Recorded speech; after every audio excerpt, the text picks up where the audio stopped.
মানুষের চলাচলের জন্য যেন উপযোগী হয়। এখানে রিক্সা আমাদের গ্রামের এই রাস্তা নিয়ে কয়েকবারে ভিডিও দেওয়া হয়েছিল, তো অনেকে জিজ্ঞেস করে এই গ্রামে এত নেতা থাকার পরেও কোনো রাস্তার কাজগুলো হয় না। সেটা তো নেতারাই বলতে পারবে, যারা নেতা ছিল, যারা চেয়ারম্যান ছিল অতীতে, বর্তমানে তো এখন নাই, যে 3 বার চেয়ারম্যান থাকার পরেও কেন রাস্তা কাজ হয় না।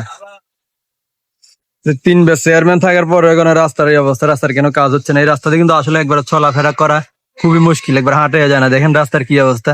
তো আমরা 14 গ্রামে এমপির দৃষ্টি আকর্ষণ করতেছি, আমাদের জগন্নাথ ইউনিয়ন 6 নং ওয়ার্ড হাটবের গ্রামের এই রাস্তাগুলো যেন ঠিক করে দেওয়া হয়। আমাদের গ্রামে এরকম অসংখ্য রাস্তা আছে, আমাদের এই জগন্নাথে এবং 14 গ্রামে এরকম অবস্থা রাস্তাগুলো, তো রাস্তাগুলো যেন ঠিক করে দেওয়া হয়। তো আজকে একটু মেরামতের কাজ চলতেছে, এখন কারা করতেছে, কারো দিয়ে করতেছে, একটু দেখি ওইদিকে যাই। যে আমাদের হাটবের গ্রামের রাস্তা বেহাল দশা, এটা সবাই জানেন রাস্তাটার কি অবস্থা। তো আজকে আমি এদিক দিয়ে 14 গ্রাম যাওয়ার সময় দেখতেছি রাস্তাটা একটু মেরামতের কাজ চলতেছে। এটা বারবারই মেরামত করা হয়, রাস্তাটা কেন ঠিক করা হয় না জানি না। তো এই যে রাস্তার উঁচ নিচ আছে, খাতগুলো আছে, গর্তগুলো আছে, এগুলো সমান করে দেওয়া হচ্ছে।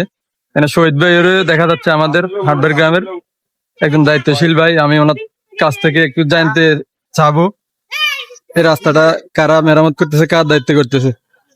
আসসালামু আলাইকুম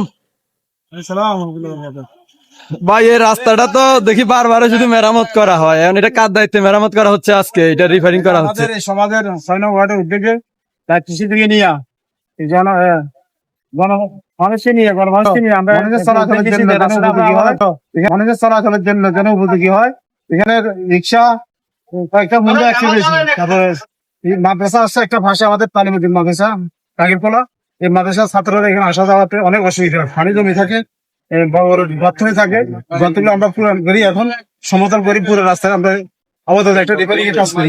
যেখানে যেখানে কংক্রিট বা পাথর দরকার সেখানে দিয়ে দিব, আর যেখানে যেখানে প্রয়োজন নেই আপাতত থাকবে। ইনশাআল্লাহ সরকারি ভাবে 2-1 মাস করে কাজ হবে, তখন ইনশাআল্লাহ পুরো পরিপূর্ণ হবে। এই জন্য আমি দেশবাসীর সহযোগিতা কামনা করছি, যেন দেশবাসী আমাদেরকে সহযোগিতা করে। রাস্তার কাজ নতুন ভাবে কি ধরা হবে না এই কাজটা? এটা তো অনেকে প্রশ্ন করে, এই রাস্তার কাজ কেন হয় না। আমি ইঞ্জিনিয়ার সাথে কথা বলছি, উনি বলছেন চলিত মাসে তারা এস্টিমেট করবে, এখানে মাপজুপ করে নিয়ে যাবে।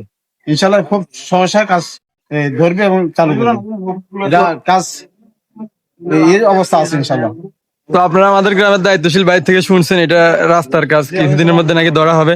তো রাস্তার অবস্থা আসলে ভালো না, কয়েকবার ভিডিও দিছি, ভিডিও দিয়েও কি করবো, অনেকে প্রশ্ন করে গ্রামে এত নেতা, এত 3 বার চেয়ারম্যান থাকার পরেও রাস্তার কাজ কেন হয় না, সেটা তো আর আমরা বলতে পারি না। সরকারি কাজ সরকারি লোকেরাই বলতে পারবে।